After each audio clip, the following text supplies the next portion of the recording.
Hello and welcome. Let's begin the news with NASA to decide on rescuing stranded astronauts month end. Shafiq steps down as Colombia president after Gaza protests.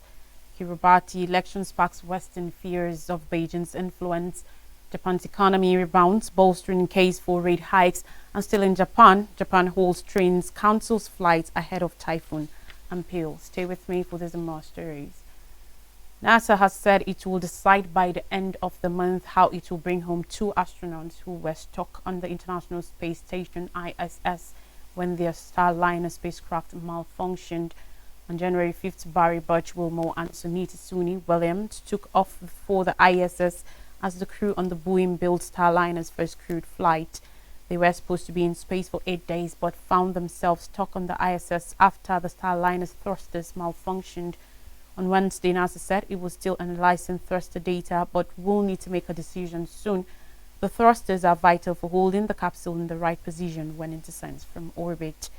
Ken Bowersox, Associate Administrator of NASA's Space Operations Mission Directorate, said, and I quote, "We are reaching a point where that last week in August, we really should be making a call, if not sooner." Safety Chief Bruce Deloach added, "We don't have enough insight and data to make some sort of simple black and white calculation. NASA needs to decide whether to use the Starliner or a spacecraft from SpaceX owned by Elon Musk.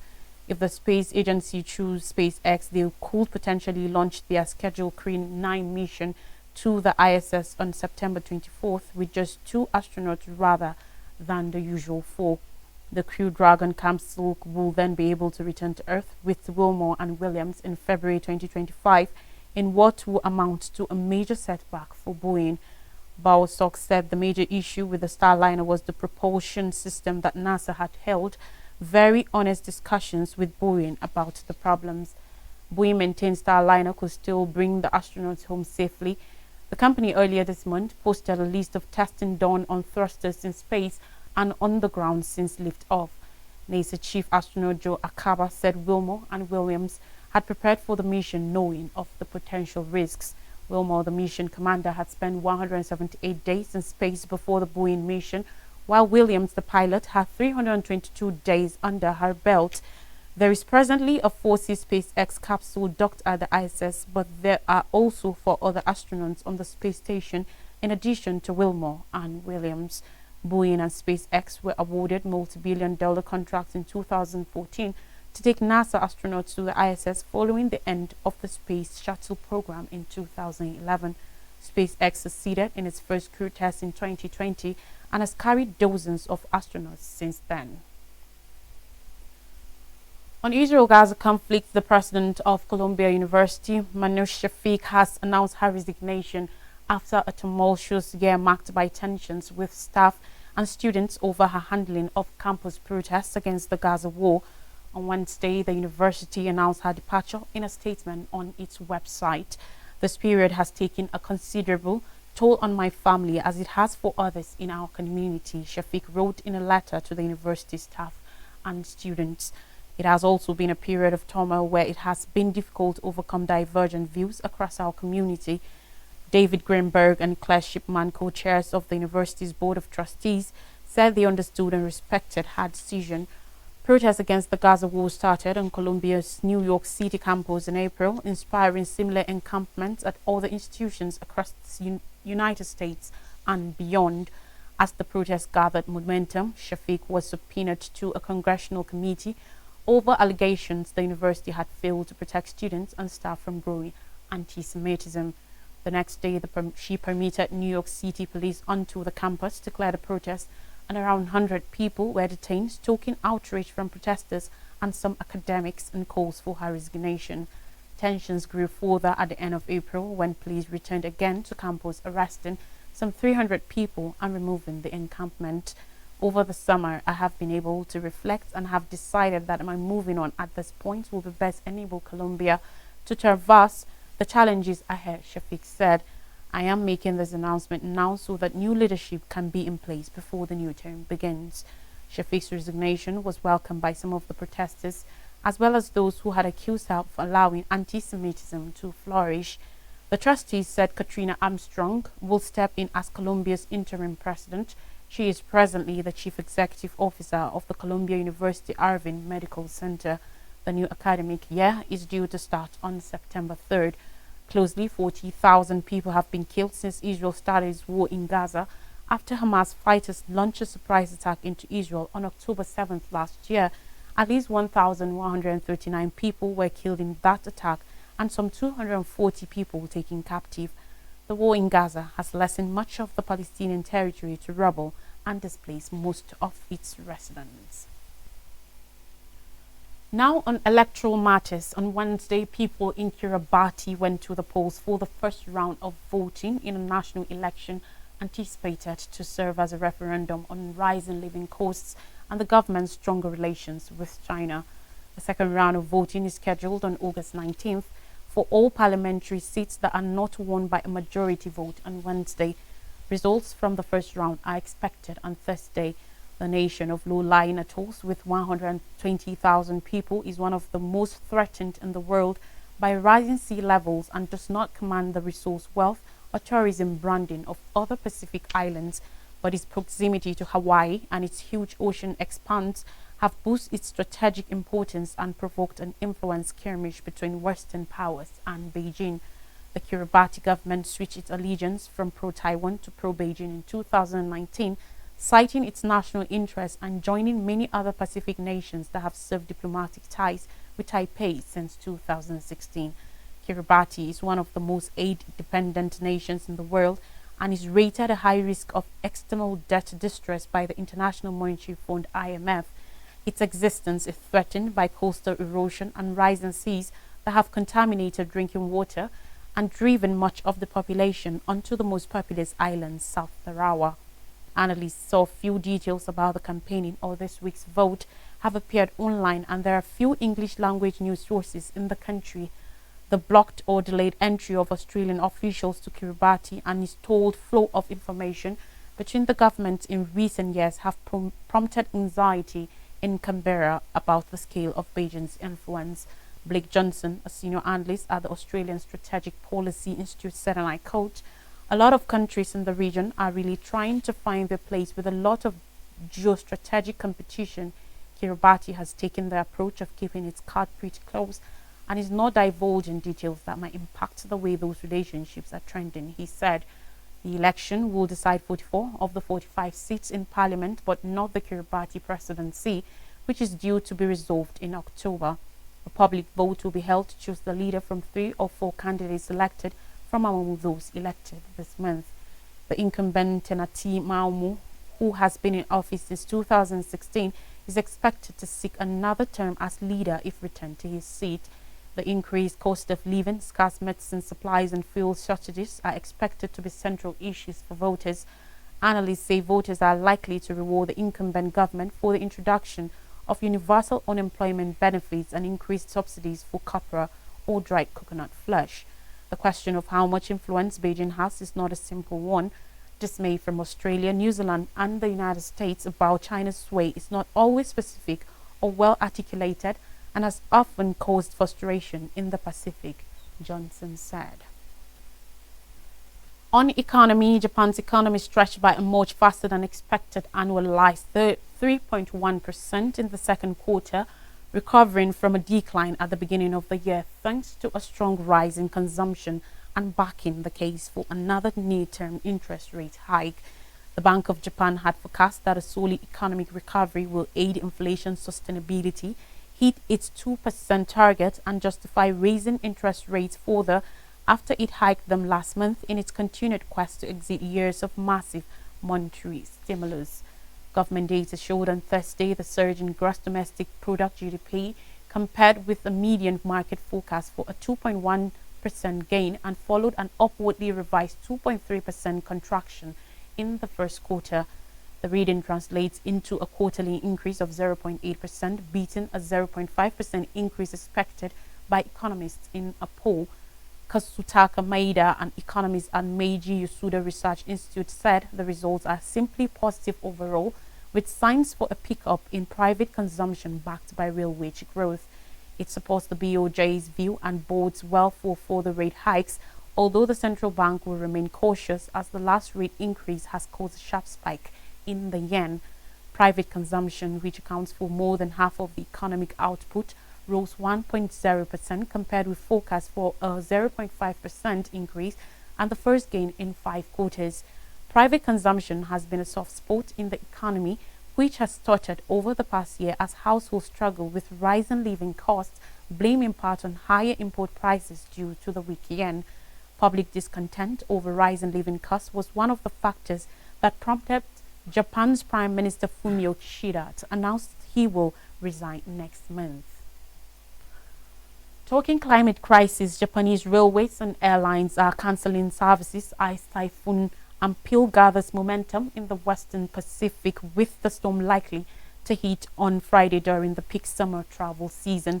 According to the latest advisory from the Joint Typhoon Warning Center, as of early Thursday local time, Typhoon Unveils was recording sustained winds of 140 kilometers per hour, 85 meters per hour. That makes it the equivalent of a Category 1 hurricane in the Atlantic Basin, and it's likely to reinforce further in the next 36 hours since the storm is moving over very warm water, meaning more moisture in the air to trigger the typhoon.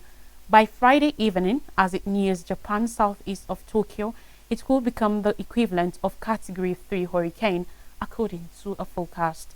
2 major airlines, Japan Airlines and All Nippon Airways, cancelled about 500 flights in total serving the capitals Haneda and Narita Airport, according to report.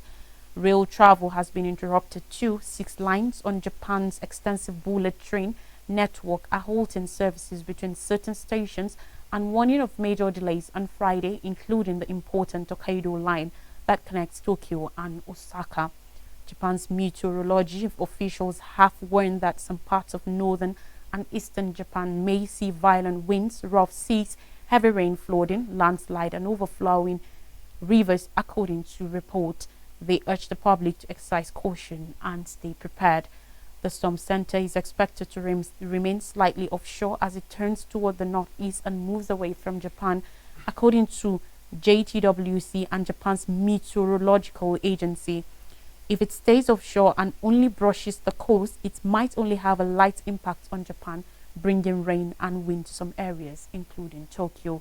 It could, however, have a much stronger effect if the direction changes to bring the center closer to the coast or even makes landfall. By Saturday morning local time, the storm is expected to weaken and die down as it moves into cooler waters over the weekend. On more stories now on judicial matters, Thailand's Prime Minister Srettha Thavisin ousted by court ruling. Srettha Thavisin, Thailand's Prime Minister, has been sacked from office after a court ruled he had violated the constitution in a shock decision that pushed the kingdom into further political uncertainty. The verdict comes a week after the same court dissolved the country's popular Progressive Move Forward party, which won the most seats in last year's election and barred its leaders from politics for 10 years.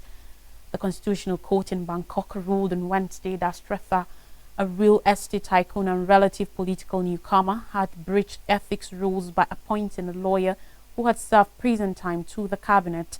5 of the court's 9 judges voted to dismiss Srettha and his cabinet, ruling that the Prime Minister was well aware that he appointed a person who seriously lacked moral integrity.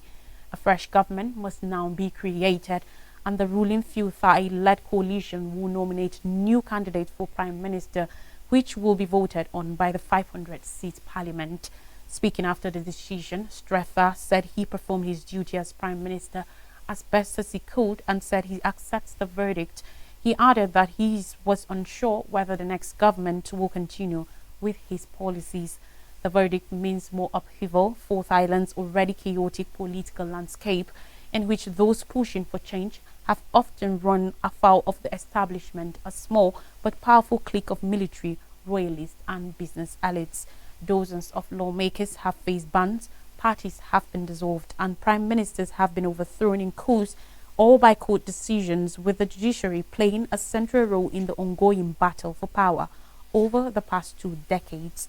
Srettha's appointment to the top job last August ended 3 months of political deadlock after the 2023 polls, but resulted in his Pheu Thai party entering a governing coalition with its longtime military rivals.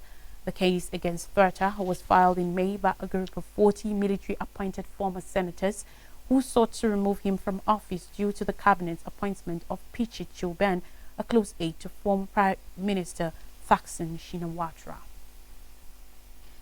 In African scenes, Egypt's El-Sisi host Somali leader unveils defense deal. Abdel Fattah el-Sisi, Egyptian president, met with Somali President Hassan Sheikh Mohammed in Cairo on Wednesday to deliberate countering terrorism and Somalia's security. A military cooperation protocol was signed between the two countries after talks. Egyptian President Abdel Fattah el-Sisi said after the meeting that I support your efforts in combating terrorism, securing the country and ensuring its stability. One of the outcomes of today's meeting, of which I'm very proud and committed to, it's the new defense agreement signed between Somalia and Egypt in front of us today. Somali President Hassan Sheikh Mohammed added. Hundreds assembled at Somalia Beach Hotel, the site of an attack claimed by Al-Qaeda's East Africa affiliate that left 37 people dead and dozens injured, to condemn the violence and demand stronger security measures on Monday. Talking health matters, Goma teams raised to identify Mpox cases as crisis worsens. Medical teams are working hard to identify monkeypox patients as the number of cases in the city continues to rise by the day inside a health center in Goma, Democratic Republic of Congo DRC. On Wednesday, the World Health Organization declared the Mpox outbreaks in Congo and elsewhere in Africa a global emergency, with cases confirmed among children and adults in over a dozen countries and latest form of virus spreading. The Africa Centers for Disease Control and Prevention earlier this week announced that Mpox outbreaks were a public health emergency with over 500 deaths and called for international assistance to stop the virus spread. From Friday, 9th August to today, we are up to 9 confirmed cases of monkeypox. People who come with suspicious lesions, we isolate them first, then take the sample. Dr. Raquel Maguru, general practitioner at Goma Provincial Hospital and head of the Multi-Epidemic Center, said. Dr. Maguru noted that the medical staff were concerned those with symptoms could refrain from coming to the hospital as the infected are taken into isolation. Earlier this year, scientists reported the emergence of a new form of the deadlier form of Mpox, which can kill up to 10% of people in a Congolese mining town that they feared might spread more easily. Mpox mostly spreads via close contact with infected people, including through sex. Unlike in earlier Mpox outbreaks, where lesions were mostly seen on the chest, hands, and feet, the new form causes mild symptoms and lesions on the genitals. That makes it harder to spot, meaning people might also sicken others without knowing they are infected.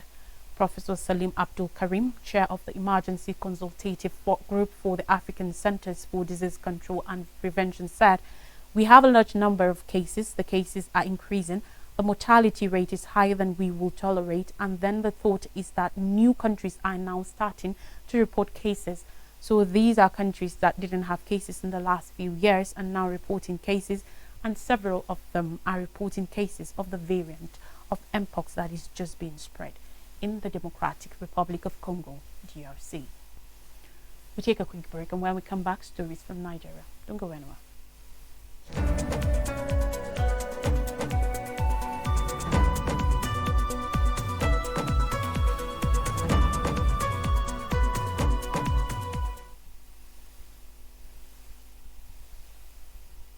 Back now, stories from Nigeria. We begin with insecurity on food crisis. Troops deployed to North Central farms.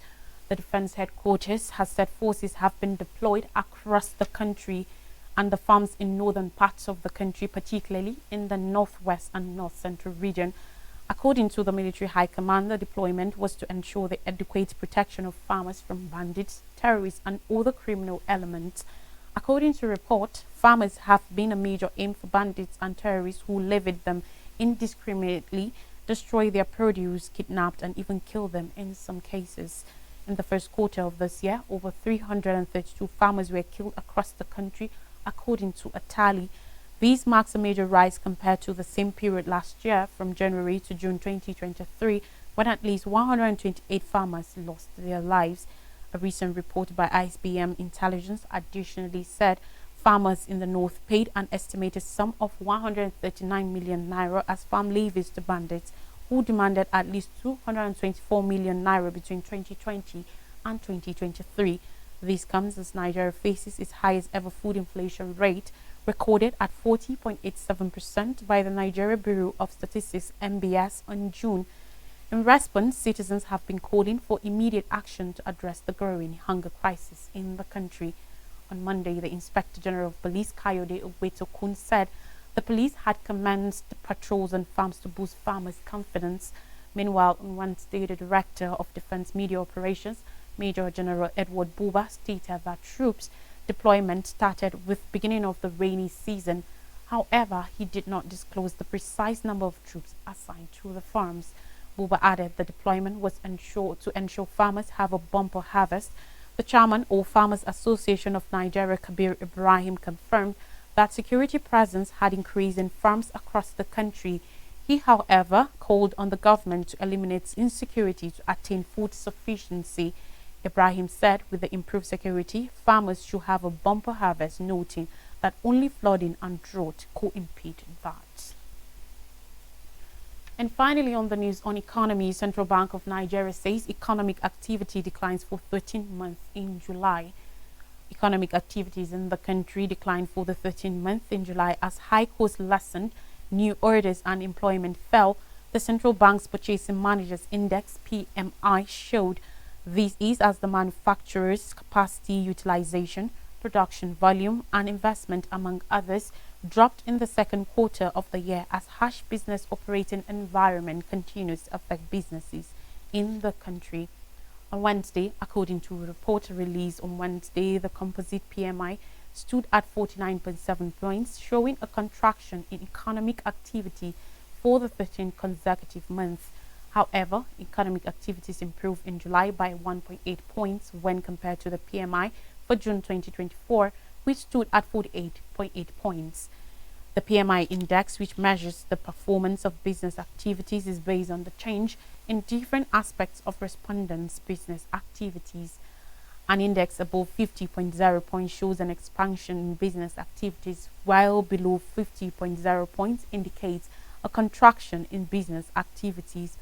A sectoral breakdown showed that the services sector recorded a PMI of 50.3 points, while the industrial sector recorded 48.3 points, and the agricultural sector at 49.7 points registered a slower contraction when compared to the level recorded in the previous month. The report further stated that 25 subsectors reported a decline in new orders, with pharmaceutical products reporting the highest levels of decline. However, 9 subsectors reported increased levels of new orders, but cement and forestry remained unchanged. A recap of major stories says NASA to decide on rescuing stranded astronauts by month end. Shafiq steps down as Colombia president after Gaza protests. Kiribati election sparks Western fears of Beijing's influence. Japan's economy rebounds, bolstering case for rate hikes, and Japan holds trains, cancels flights ahead of typhoon unveils. That's all on the news. I am Lois Jiraki. Bye for now.